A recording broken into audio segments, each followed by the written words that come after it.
exclusive CCTV footage detailing the final moments of journalist Amos Maina at Ngaini Bar along Mirema Drive in Nairobi. In the footage, Maina is seen drinking with Ngaini Bar waiters before he suddenly collapses and dies while still seated. An autopsy has confirmed that he consumed a toxic substance that killed him instantly, with DCI detectives now probing the incident to unravel the mysterious death. Lennox Sengre with more details. Leading to the mysterious death of journalist Amos Maina at Ngaini Bar along Mirema Drives begin at 4:18 p.m. on Sunday. CCTV shows Amos entering the club before walking to a table where a lady and a gentleman are seated. He shakes their hands, then proceeds to the next table. At 4:30 p.m., he joins another table and takes drinks with other revelers. At 4:54 p.m., he is joined by a lady. They talk briefly before she leaves. Still cheerful, at 5:02 p.m., he moves to the pool section and plays for a while. At 5:05 p.m., he returns to his table and sips his drink. Then he heads back to the pool area.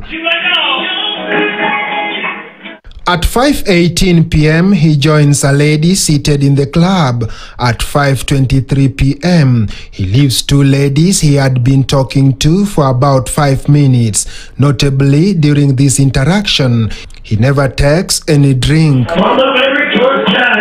The increasingly deserted club, the cameras captures what no one else notices, the final moments before everything goes terribly wrong. At 7:47 p.m., Amos orders a drink. The drink is brought to the table before he joins. The lady who served him the drink later joins him. A second lady soon joins them. She also takes the drink. At 7:56 p.m., the lady steps away. At 8:01 p.m., Amos, who had been fit and bubbly, suddenly dozes off on the table. He remains in this state for almost an hour until 9 p.m.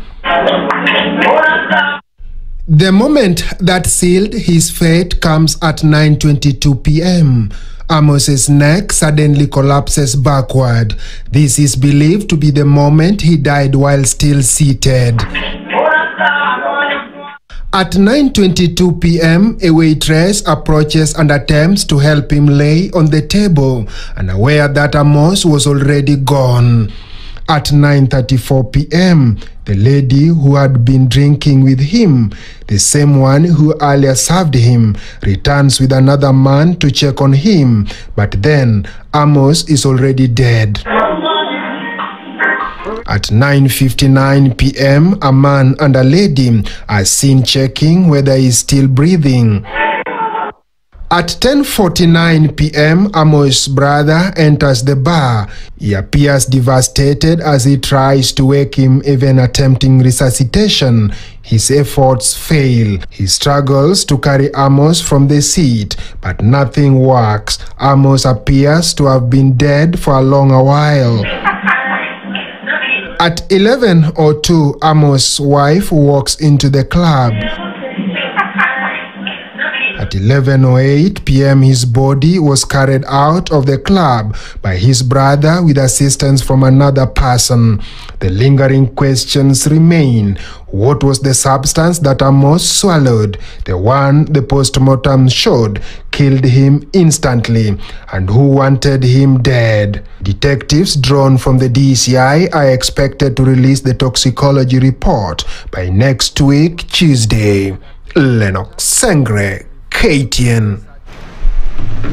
Well, Lennox Sengre with the chilling details of the death of Amos. A 32-year-old man was reported dead at Ngaini Bar along Mirema Drive in Nairobi.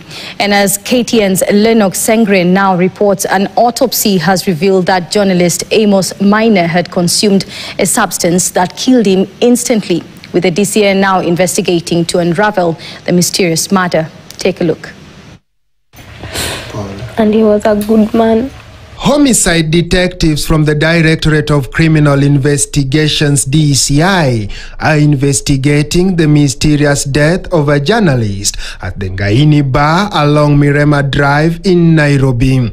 And I feel something is not right. Distraught Regina Maina, wife to the late journalist Amos Maina, says her husband left home at 4 p.m. on Sunday, only for her to receive news hours later that he had died at a joint he often frequented. Nikifika hapo nilimpata alikuwa ameketishwa kwa kiti. So nilimpata amekaa, kiatu moja ilikuwa imetoka, and then hakuwa tu ana respond to anything, alikuwa amefunga tu macho, nikaa tu amelala. A post-mortem conducted at the Kenyatta University Referral and Research Hospital indicates that the journalist may have been poisoned to death. Tulienda Ngaini mali Amos alikufia. Tukapata the owner Nancy. Tukamwambia tunataka hiyo CCTV footage ndio tujue what happened to Maina. But mara kwanza alikuwa anakataa kutupatia. And then after I agree, she was giving us wrong password. The examination revealed that Maina died from acute hemorrhagic gastritis, condition that involves bleeding in the esophagus, stomach and duodenum. Nikafika nikapata amelala. Amelalia tu table, then mikono ndo ziko chini. Kichwa tu nimelala kwa table. Nikajaribu kumwamsha, haresponda. Kamwagilia maji nilikuwa hapo kwa hiyo table, haresponda. When contacted by KTN, Nancy Njoki, the owner of the Ngaini Bar, confirmed the incident but insisted that although Maina had been at her establishment, the drink that killed him did not come from her bar. Kwani mimi naweza taka kuua customer na kwanza alikuwa customer wa daily, alikuwa anakosa hapa 3 days mimi na karibu nimtafute hata na simu. Yani was a good customer, I could say, for the business, because ni mtu atakuja akunywe kwa all night. The remains of Maina lie at Ume Funeral Home, awaiting interment exercise on Wednesday. Lennox Sengre, KTN. And emotions ran high during the burial of Munyu